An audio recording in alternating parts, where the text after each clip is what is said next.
Hi, I'm Michael, and this is California. And as we get past the peak season for the IRS, that's tax season, which this year lasted until last Monday, the IRS has started to roll out information about some of its new resources that are meant to help Americans through the next big assistance push that was authorized under the American Rescue Plan. These are monthly advance payments directly to American families of the new expanded child tax credits. These new monthly payments are estimated to start paying out to low and mid-income families across the country starting July 15th.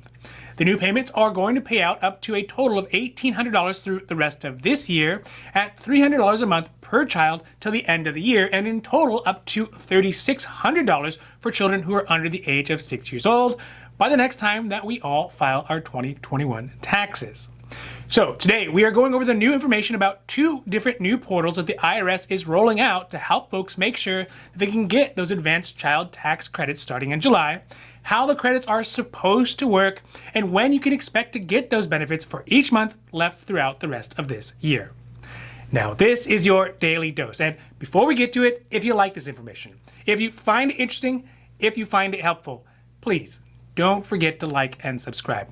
That way you can get updates when our newest and most informative videos become available. Today, let's start out with the basics of how these new expanded child tax credits will work for American families throughout the rest of this year. Under the $1.9 trillion American Rescue Plan, the Biden administration authorized the expansion of child tax credits for 2021.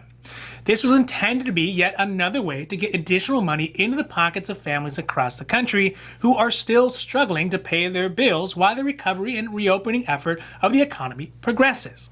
These new child tax credits are expected to reach an estimated 39 million families, which comes out to around 65 million children. In fact, because of the expanded eligibility of this program, it'll mean that around 88% of all U.S. children will be eligible for some sort of additional tax credit in 2021. This week, the IRS confirmed that it'll start sending out payments to eligible families starting July 15th. That means starting mid-month of July, families will begin to receive up to $300 per month per child under the age of 6 years old. For children between 6 and 17 years old, though, they will qualify for a lower amount of $250 a month. This can also be a combination of the two if there are households who have children in different age groups. For example, if you had a child who is 4 years old and also have a child who is 12 years old, it'd mean that you could get a total of $550 per month for both. For families who have older children between 17 and 24 years old, they will get just a one-time $500 payment for each child, which is still a whole lot better than nothing.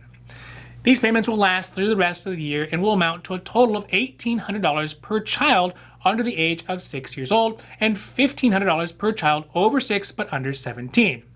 These amounts, though, will just be half of the total amount of the tax credit a family can actually qualify for, while the other half will be paid out once that family files their taxes for 2021. In total, for children under the age of 6 years old, the full tax credit will come out to $3,600 a year. And for children over 6 but under 17, it's $3,000 a year.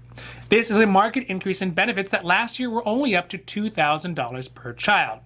The IRS has said that around 80% of all payments, they will get sent out via direct deposit, with the rest of them being sent on paper. But there are income limits and restrictions for who can qualify for these tax credits. For single filers, they can make up to $75,000 a year and still get the full benefit amount per child. And for married jointly couples, they can make up to $150,000 and still get the full benefit.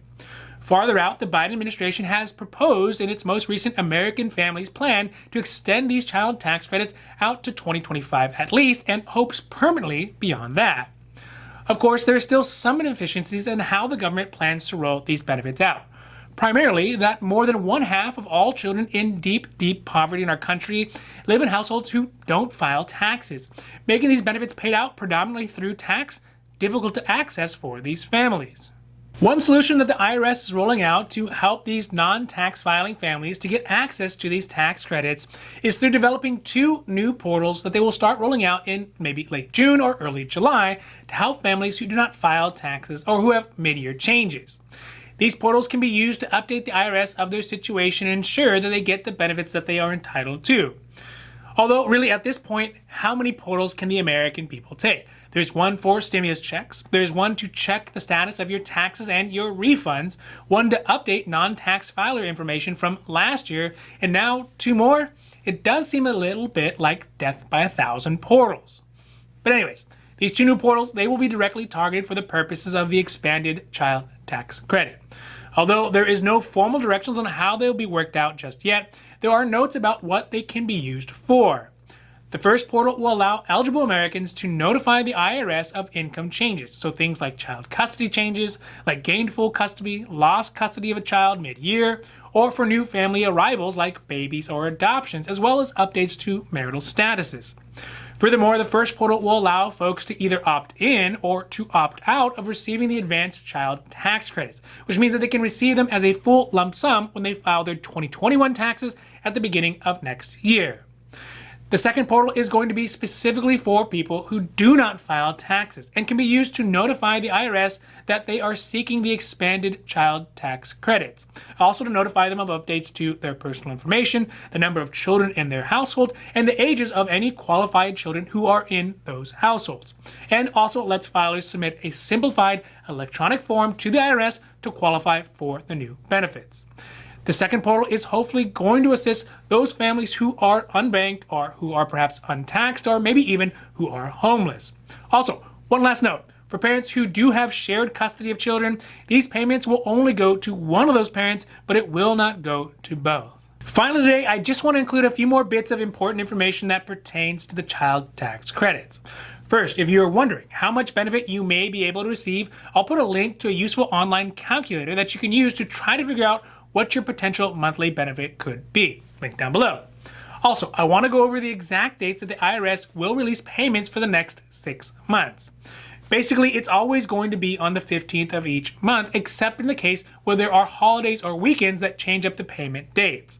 So, starting in July, the first check will come out July 15th. Then in August, it will be paid out on the 16th. For the rest of the months in the year, September through December, payments will be made out on the 15th of each month, with one last payment scheduled to be paid out on April in 2022, which will be that second half of the lump sum amount, which is the remainder of the child tax credits for families. So hopefully this will help you get a better plan of what help will be coming out and when for the next 6 months. So overall, it's good that we are starting to see some of the tail end benefits start to get rolled out and into the pockets of American families. Because even though the economy is opening back up, not everybody is yet fully able or comfortable with getting back to work. Not to mention that there are still expanded unemployment benefits out through September. But in more than 20 states, mostly Republican states, they have already committed to ending these benefits early. So having this little extra push will still be a big help, especially to those families and states who have ended their unemployment benefits early. Hopefully though, with any luck, if the proposed changes through Biden's American Families plans eventually go through, they can make this help permanent to assist the rest of those low and mid-income American families. Now, this has been your Daily Dose, and I hope that you found it interesting or helpful or at least useful. And if you did, please don't forget to like and subscribe. That way you can get updates when our newest and most informative videos become available. So that's it for me, and for California, I'm Michael, wishing you a happy, healthy day.